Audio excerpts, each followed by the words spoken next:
ഇതാ ഇതുപോലെ നമ്മൾ ലോക്കറ്റ് കോർത്തെടുക്കുന്നുണ്ട്. ഇനി നമ്മൾക്ക് വേണ്ടത് നമ്മൾ ഇതേപോലെ ഒരു വൈറ്റ് പേളും കൂടെ കോർത്തെടുക്കുന്നു. അതിൻ്റെ ശേഷം നമ്മൾ ഇതിലോട്ടേക്ക് മിക്സഡ് ബീഡ് കോർത്തെടുക്കുകയാണ് ചെയ്യുന്നത്. നമുക്കിഷ്ടമുള്ള അത്രയും മിക്സഡ് ബീഡ് കോർത്തെടുക്കുക. നിങ്ങൾക്ക് വേണമെങ്കിൽ ഇതിപ്പോൾ നമ്മളിങ്ങനെ ഇപ്പം ഫ്ലവറായിട്ട് ചെയ്തതിൻ്റെ പകരം ഒരു ഭാഗത്ത് വൈറ്റും ഒരു ഭാഗത്ത് മിക്സഡ് ബീഡായിട്ട് ചെയ്യുന്നെങ്കിൽ അങ്ങനെയും ചെയ്തെടുക്കാം. ഇനി നിങ്ങൾക്ക് ഇതേപോലെ തന്നെ മിക്സഡ് ബീഡ് നമുക്ക് എത്രയാണോ വേണ്ടത് അത്രയും കോർത്തെടുത്ത ശേഷം ഞാനിപ്പം ഇതിൻ്റെ ബാക്കിയായിട്ട് വൈറ്റ് പേളും കൂടെ കൊടുക്കുകയാണ് ചെയ്യുന്നത്. അപ്പം വൈറ്റ് പേളും ബാക്കി കൊടുത്ത ശേഷം നമുക്ക് ജങ്ക് റിങ്സും കൂടെ ഇട്ടെടുക്കുക. ആദ്യം ഗിയർ ലോക്ക് ഇടുന്നു, ജങ്ക് റിങ്സ് ഇടുന്നു, ഗിയർ ലോക്ക് ഇടുന്നു, അങ്ങനെ ചെയ്തെടുക്കുകയാണ് ചെയ്യുന്നത്. അപ്പോൾ നമുക്ക് ഇത് ഫുള്ളായിട്ട് ഇനി കോർത്തെടുത്തിട്ട് വരാം.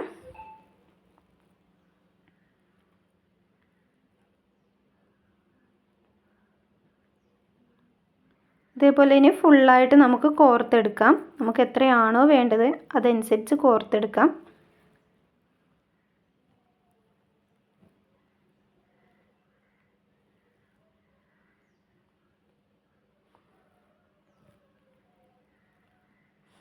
നമുക്ക് ഇതിലിപ്പം ലോക്കറ്റ് കൊടുക്കണമെന്നൊന്നുമില്ല. നമുക്ക് ലോക്കറ്റ് കൊടുക്കാതെ തന്നെ ഇതിപ്പം നമുക്ക് ആ റൗണ്ട് വരുന്നത് മാത്രമായിട്ട് ചെയ്യാം. ഇനിയിപ്പം നമുക്ക് ഇതിൻ്റെ പേള് മാത്രമായിട്ട് ചെയ്യാം. എങ്ങനെ വേണമെങ്കിലും ചെയ്തെടുക്കാൻ പറ്റും.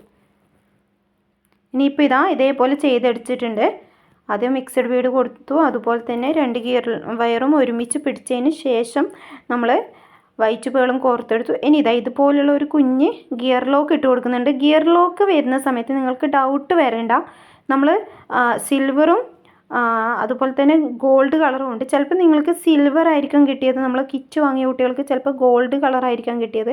അപ്പോൾ 2 ടൈപ്പും വരുന്നുണ്ട്. ഇനി ഇതേപോലെ തന്നെ നമുക്ക് ഗിയർ ലോക്ക് ഇട്ട് കൊടുത്ത ശേഷം അത് ഇട്ട് കൊടുക്കുന്ന ടൈമിൽ ശ്രദ്ധിക്കാം, ആ പേളിൻ്റെ ഉള്ളിലോട്ടേക്ക് കയറിപ്പോവും. ചെറിയ മുത്തായതുകൊണ്ട് തന്നെ പേളിൻ്റെ ഉള്ളിലോട്ടേക്ക് കയറിപ്പോവും. എന്നിട്ട് ഇതേപോലെ പേളിൻ്റെ അടുത്ത് വെച്ചതിന് ശേഷം നമ്മൾ ഗിയർ ലോക്കിൻ്റെ താഴ്ഭാഗത്തും മുകൾ ഭാഗത്തോട്ടേക്കും വരുന്ന രീതിയിൽ നോസ് പ്ലെയറിൻ്റെ പല്ല് വെക്കുക. എന്നിട്ട് ടൈറ്റ് ചെയ്ത് കൊടുക്കുക. ഒന്ന് പ്രസ് ചെയ്ത് കൊടുത്താൽ തന്നെ അതവിടെ ടൈറ്റായിട്ട് നിന്നോളും. നമ്മളിപ്പോൾ 2 ഗിയർ വയർ ഇട്ട് ചെയ്യുന്നത് കൊണ്ടാണ് നമ്മൾ ഇങ്ങനെ ചെയ്യുന്നത്. ഇപ്പോൾ ഒരു ഗിയർ വയർ ആണെങ്കിൽ നമ്മൾ ആ ഗിയർ വയർ തന്നെ നമ്മൾ ഗിയർ ലോക്കിലോട്ടേക്ക് തിരിച്ചെടുക്കുകയാണ് ചെയ്യുന്നത്. ഇതിപ്പം നമുക്ക് ഇങ്ങനെ ചെയ്തെടുത്ത ശേഷം ഒരു ഗിയർ വയറിലോട്ടേക്ക് നമുക്ക് ജങ്ക് റിങ്സ് ഇട്ട് കൊടുക്കുകയാണ് ചെയ്യുന്നത്.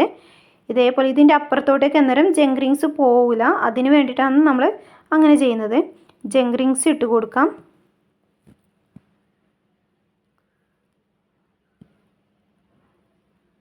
ജങ്ക് റിങ്സ് ഒരു കറക്റ്റായിട്ട് നിൽക്കുകയും കൂടെ ചെയ്യും ഇങ്ങനെ ചെയ്യുന്ന സമയത്ത്. ഇല്ലെങ്കിൽ നമ്മൾ ഗിയർ വയറിൽ മാത്രമാകുമ്പം അത് അത്രയും കറക്റ്റായിട്ട് വരില്ല. അതുകൊണ്ടാണ് നമ്മൾ ആദ്യം തന്നെ ഒരു ഗിയർ ലോക്ക് ഇട്ട് കൊടുക്കുന്നത്. ഇനി നമ്മൾ ഇത് രണ്ടും ഒരുമിച്ച് പിടിച്ച ശേഷം ജങ്ക് റിങ്സ് ഇട്ടിട്ട് ഇത് രണ്ടും ഒരുമിച്ച് പിടിച്ച ശേഷം ഇതേപോലെ ആദ്യം ഒരു ഗിയർ ലോക്ക്, കുഞ്ഞതാണ്, അത്രയും ചെറുതാണ് ഗിയർ ലോക്ക്, അതിട്ട് കൊടുത്തതിന് ശേഷം ഇതേപോലെ ഒന്ന് പ്രസ് ചെയ്ത് കൊടുക്കുകയാണ് ചെയ്യുന്നത്. നമ്മൾ നോസ് പ്ലെയർ വെച്ചിട്ട് ഒന്ന് പ്രസ് ചെയ്ത് കൊടുക്കാം.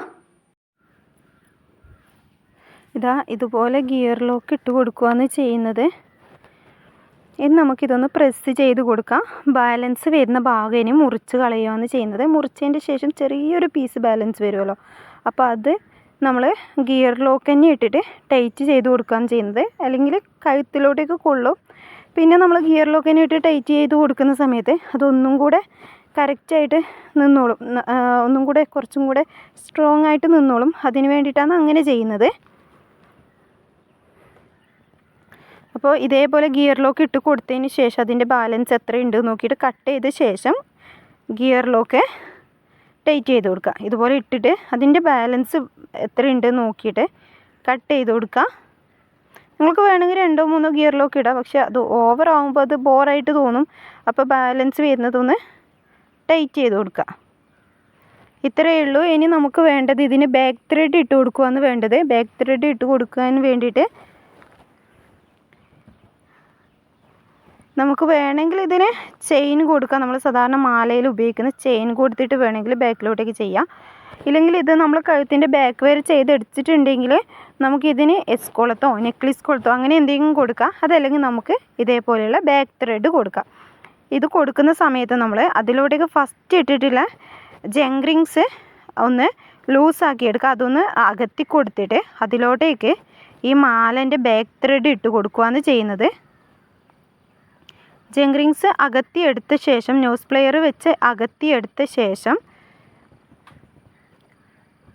മാലൻ്റെ ബാക്ക് ത്രെഡ് ഇട്ട് കൊടുക്കുക.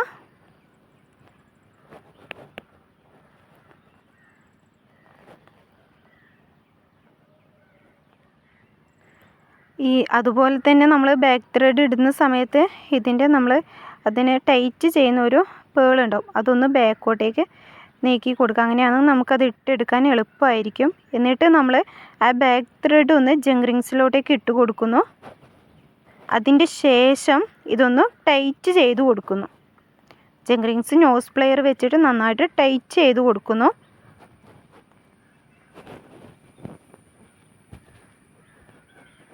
ഇതുപോലെ തന്നെ നമുക്ക് മാലൻ്റെ ഓപ്പോസിറ്റ് ഭാഗവും കൂടി ചെയ്തെടുക്കാം.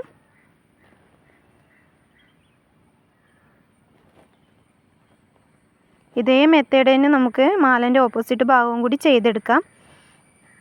ഇവിടെയും കൂടി അതേപോലെ നമ്മളിപ്പോൾ അപ്പുറം ചെയ്ത പോലെ തന്നെ ചെയ്തെടുക്കാം.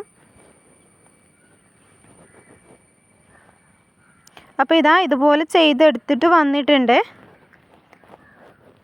അപ്പോൾ ഇത്രയേ ഉള്ളൂ, സിമ്പിളാണ്. നമ്മൾ ഇതേപോലെ ഇനി വേണമെങ്കിൽ ഇതേപോലുള്ള ഹോൾ സ്റ്റോൺ എൻ്റെ കയ്യിലുള്ളത് കൊണ്ട് ഞാൻ കാണിച്ചു തരുന്നതാണ്. നിങ്ങൾക്ക് വേണമെങ്കിൽ അതിൻ്റെ പകരം പേളോ വേറെ എന്തെങ്കിലും സ്റ്റോണോ അങ്ങനെയൊക്കെ കൊടുക്കുകയാണെങ്കിൽ ഒന്നും കൂടെ കാണാൻ ഭംഗി കൂടും.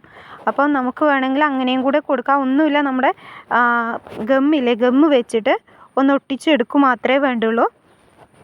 ഗമ്മ് വെച്ചിട്ട് ഒട്ടിച്ചെടുക്കാൻ പറ്റും.